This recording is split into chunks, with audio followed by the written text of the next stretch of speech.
Who doesn't love an awesome before and after? If you've got a minute, let me walk you through this beautiful transformation and show you how we went from a room that was once lacking character and now has jaw-dropping bookshelves and a sleek bar setup. Let me know what y'all think in the comments on the final result. Let's get into it. After going back and forth with the customer on the design for months, and I do mean months, we were finally able to nail something down and get started.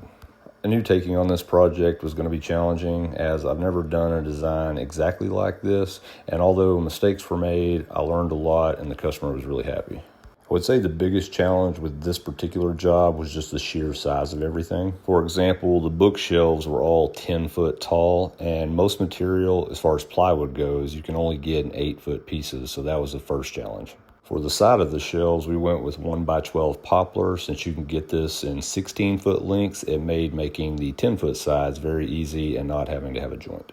For the back panels, since most of them were wider than the 1x12 poplar we ended up using plywood for those. And again, since plywood generally only comes in 8-foot pieces, we had to 2-piece that. So to put those together, we used pocket hole screws and glue. I did feel better about 2-piecing the back panels and the off chance that the joint didn't turn out perfect because it was going to be covered by shelves and books, but after some good puttying and sanding, they actually turned out really good. You could use plywood for the side panels as well if you wanted something more budget friendly, but you are creating more work by having to putty that joint, and you are running the risk of seeing it if you can't get it right. This is by far what I hated most about this job. I really wished I had a machine to do this for me because there was like 2,500 shelf pin holes. Once we had the box built and shelf pins done, it was time to move on to the face frame. This is my go-to method for doing face frames. This is our Craig brand pocket hole jig. If you're not sure how to use one, I do have a video walking you through that, so check that out. For anyone wondering about the glue, we're using our Titebond 3 Ultimate Wood Glue. We are using maple for our face frames, so we're using our 1¼ inch fine thread pocket hole screws. Now there are a bunch of different methods for attaching face frames, but in this next clip I'm going to show you my go-to method. I like to apply my glue to the box itself and then use some 18 gauge trim nails to tack it on. And we are obviously painting these boxes, so I didn't have to worry about trim nail holes, but if you did, you could always use biscuits or like a lamello system. Here I'm using my go-to method as I would for building your regular cabinet box. We're going to use our glue, our 18 gauge trim nails to tack everything together, and then we will come back with some 2-inch screws and screw it together. One method for putting this box together, if you were worried about using screw holes on the side panels, you could always use pocket hole screws on the back side of the back panel, your bottom panel, and your top panel. Here we're pre-drilling everything for our screws. I really like to do this. This is just going to lessen the likelihood of you splitting the wood or causing any damage. At this point of the project, I think we've got all of our bookshelves put together, so now we're building the cabinet box for the bar area. And yes, for those that are wondering, having an assembly station for putting this box together is great, which I actually do have one, but this project was massive and I had stuff everywhere.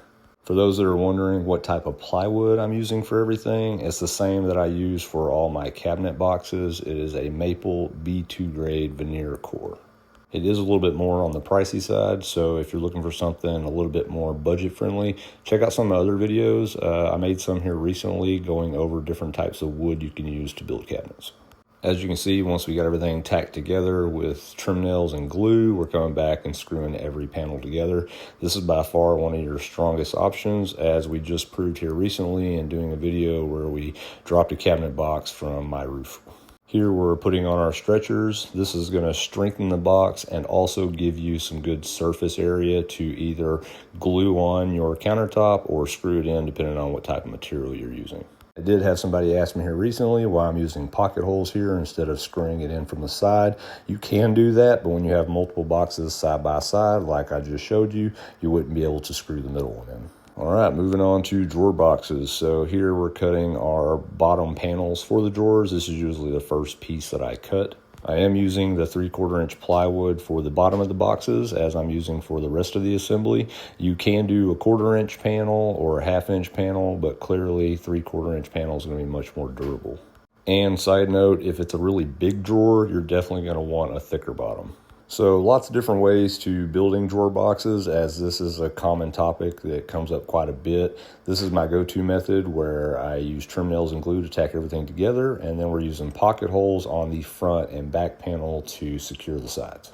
Yes, you can use dovetails and other ways to putting a box together, but this is fast, efficient, and you're going to get a strong box. And let's not forget, time is money. For the bar cabinet, we're going to have a trash pull-out on the far left, 3 drawers in the middle, and a cabinet door with 2 pull-outs on the right. So we've got our rails and our stiles cut for our drawer fronts and our door panels. So here we're running them through on my router, creating the mortise and tenon. For those of you that are new to using a router, if you have a shop vac, please hook it up. Oh my goodness, it cuts down the mess by like 1,000%. I was kind of mad at myself for not doing it sooner. We are using solid wood raised panels for these. I don't have the best setup for this, but we make it work. I mainly say that because the bit is really too big for the fence, but you got to do what you got to do. Now, if you've watched some of my other cabinet build videos, you will see me glue in a lot of my center panels, but let me be clear, my typical shaker style door panels are a 1/4 inch MDF core. Those you can glue in, you don't have to worry about the wood shifting, but when using a solid panel like this, do not glue it in. It will expand and it will crack your doors. This is my smaller compact DeWalt router. I love using this for doing decorative edging and things of that nature. It's a lot easier to work with than my big router that's connected to my table.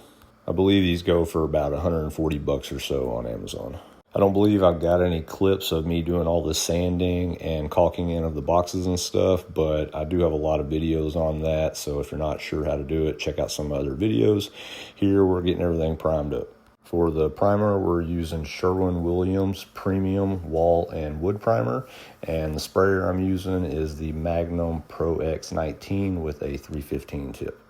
Here you can see we're priming the drawers and the pullouts. This really comes down to a personal preference as opposed to the traditional clear coating. One thing I would say is if you are going to paint your drawer boxes, go ahead and caulk the inside of the drawers. It's going to give it a much nicer finish.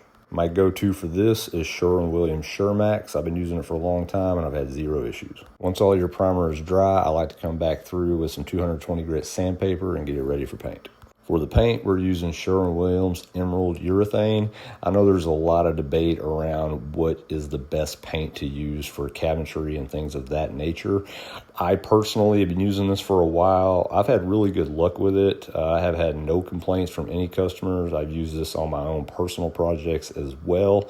I think really what it comes down to is what paint is available in your area. Sometimes that is going to be a deciding factor. But at the end of the day, do your research, practice a lot, and do what's best for you and your customer.